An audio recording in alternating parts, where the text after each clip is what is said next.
I know that we've received so many goodwill messages from people who otherwise could not make it.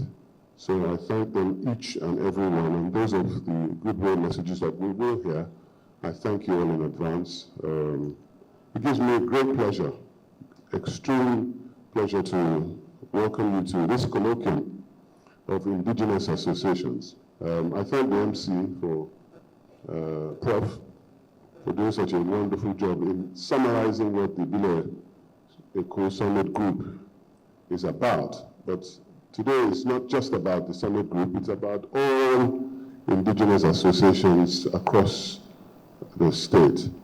We realized that we could be an anchor for this sort of assembly, and hopefully we will attend several other several other assemblies initiated by other associations. We realized that there are a number of associations that were pursuing laudable and wonderful work, celebrating our indigeneity and promoting Lagos interests across the state. And we thought it was an important thing to at least recognize the ones that we knew and get the word out, and to, as we say, Korawa Jo, Kade Wuju Arawa, Kade Morawa, and we can then together find a way that we can find more unity in our purpose and give louder voice to our interests as stakeholders in this wonderful state. So I thank you all.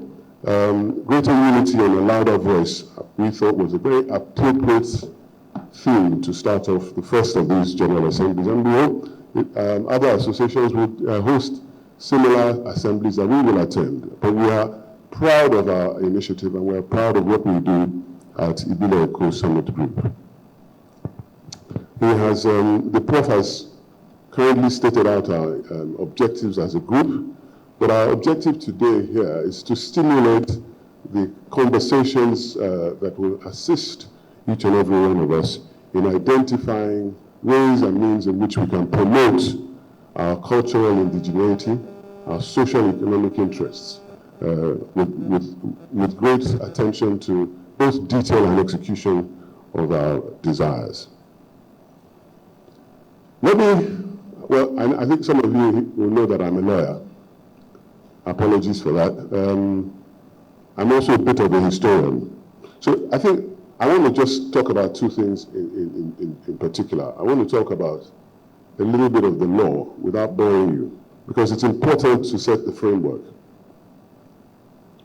Every citizen of Nigeria is protected from discrimination and is guaranteed the right to reside and feel welcome in any part of the country of Nigeria.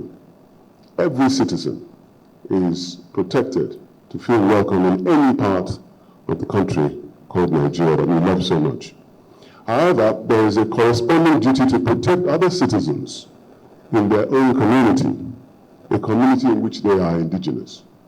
So while we are free to reside and pursue our interests everywhere, we also have a duty to protect people's cultural identity. The matter of feeling indigenous to a particular place is no small matter. It is not trifling. It is for this reason that the United Nations Declaration on the Rights of Indigenous People in 2007 was passed by the General Assembly.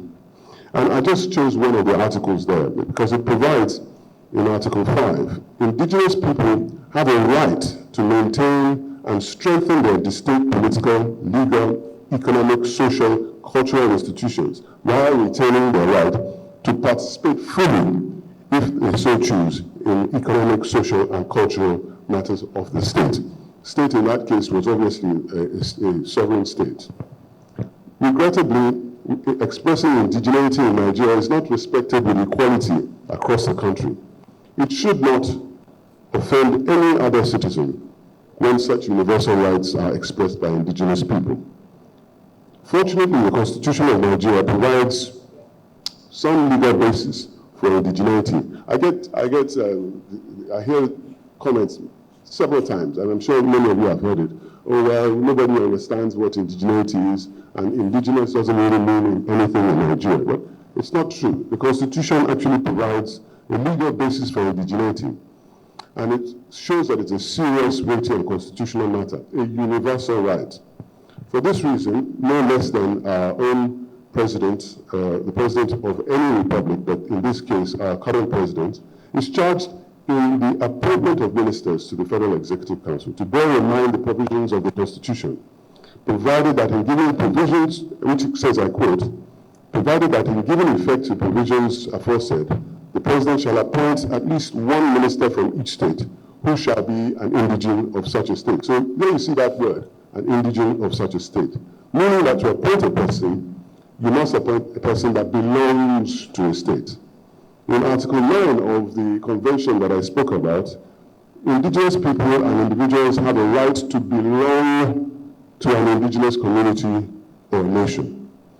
In Nigeria, in Section 25(1) of the Constitution, in defining citizenship, it states that to qualify to be a Nigerian citizen, you must be, well, every person born, you must have passed this threshold. And that means you must be one of every person born in Nigeria on or before the date of independence, either of whose parents or any of whose grandparents belongs or belong to any community indigenous to Nigeria. So even to be a Nigerian, besides through assimilation, you need to be indigenous to a part of Nigeria. And there goes that word again, indigenous. Therefore, the often repeated assertion that the Constitution does not provide any guide of who is indigenous is not correct. In Section 3181 and paragraph 6 of the Constitution, it is stated, the definition of belong. Belong to, or its grammatical expression when used with reference to a person in a state, refers to a person either of whose parents or any of whose grandparents was a member of a community indigenous to that state. And so it's just that simple. So we should celebrate people because they're able to say, oh, well, my grandparents were indigenous to a part of a particular state. So it was so universal that even the Sustainable Development Goals that internationally accepted in Goal 10 seek to reduce inequality and promote inclusion, social and economic inclusion. And that is what we hope that we will be able to pursue at these sort of assemblies, that people be included. So there are several ways in which states and communities across the world have maintained a balance in opportunities to assuage either gender, minority rights, or indigenous rights, or indeed, above all, age. And one of such methods is affirmative action or quotas. And I'm particularly happy to point out that this is one of the such methods defined as a set of procedures designed to eliminate discrimination among stakeholders, remedy the results of such prior discrimination, and prevent such discrimination in future. Applicants may, by seeking admission, for instance, to educational programs or looking for professional employment. And we are honored today to have the Honorable Commissioner representing Lagos State at the Federal Character Commission at this event, and look forward to his contributions. Please give him a round of applause if he's here.